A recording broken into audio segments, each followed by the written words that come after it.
Avez-vous déjà entendu l'évangile de Jésus?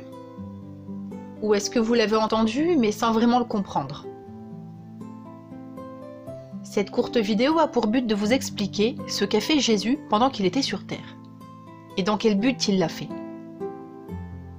Comme vous le savez certainement, il y a environ 2000 ans, un enfant est né. Un ange dit à une jeune femme appelée Marie qu'elle enfanterait un garçon. Il lui dit de l'appeler Jésus. Il sauvera son peuple de ses péchés. La particularité de Jésus était qu'il serait le Messie, le sauveur du monde. Jésus grandit comme un enfant normal et travaillait dans la charpenterie de son père. Les années passèrent et à l'âge de 30 ans, il se fit baptiser dans l'eau. À ce moment-là, Dieu envoya son Saint-Esprit sur Jésus. Avec le Saint-Esprit en lui, il commença à prêcher l'Évangile. La bonne nouvelle du royaume de Dieu.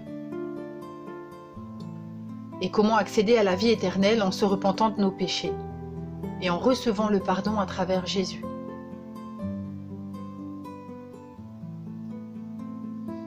Il disait aux gens de se repentir car le royaume des cieux est proche.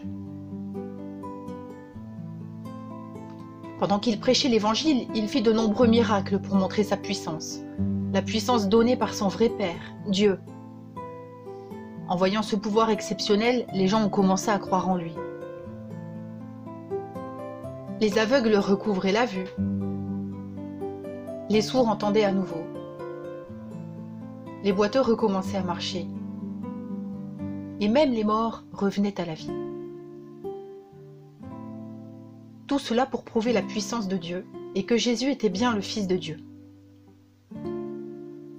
Ces guérisons, le fait qu'il se revendique le Fils de Dieu et d'autres miracles extraordinaires, c'était trop pour les religieux juifs. Alors ils le firent arrêter au milieu de la nuit. Ils voulaient se débarrasser de lui. Jésus aurait pu s'enfuir, mais il s'est laissé faire pour prouver son amour pour toi. Jésus a été remis aux Romains. Ils l'ont torturé comme un criminel. Puis, ils l'ont tué, en le clouant à une croix, entre deux brigands. Jésus demanda même à Dieu de pardonner à ceux qui l'ont crucifié, vous y compris. Mais quel amour extraordinaire! Quand Jésus, Fils de Dieu, est mort à la croix, il a pris toutes vos maladies, vos douleurs et tous vos péchés sur lui. La terre trembla et un gros orage éclata. Le Fils de Dieu était mort. Le corps de Jésus fut déposé dans un sépulcre et pendant 3 jours il était mort. Mais le 3e jour, Dieu ressuscita Jésus. Il revint d'entre les morts avec un corps de chair et d'os. Après sa résurrection, Jésus prêcha sur terre pendant 40 jours. Puis il est allé près de son Père, au ciel. 10 jours plus tard, Dieu envoya son Saint-Esprit aux disciples, afin qu'ils puissent continuer à prêcher la bonne nouvelle, baptiser les gens dans l'eau, et qu'ils reçoivent également le Saint-Esprit. Avec les dons de parler en langue, de prophétiser, de guérir les malades, de chasser les démons, et témoigner de Jésus, et de comment accéder à la vie éternelle. C'est ici que tout se termine. Enfin, pour beaucoup de gens.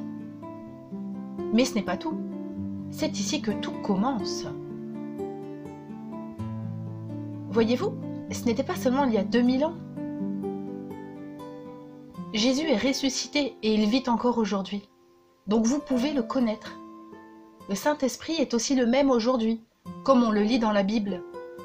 Donc si vous croyez vraiment à l'évangile de Jésus, Fils de Dieu, à sa résurrection en chair et en os, repentez-vous de vos péchés et faites-vous baptiser par immersion. Vous recevrez le même esprit qui était en Jésus et dans les premiers disciples. Comme Jésus l'a commandé à ses disciples, vous avez également pour mission de prêcher la bonne nouvelle, de guérir les malades et même de faire de plus grands miracles que lui. Pourquoi? Pour montrer au monde que l'évangile de Jésus est puissant. Qu'il est un Dieu vivant et aimant qui veut vous affranchir de vos péchés. Avec Jésus comme Seigneur et Sauveur, en voyant tous ces miracles aujourd'hui, vous n'aurez plus d'autre possibilité que de commencer à croire.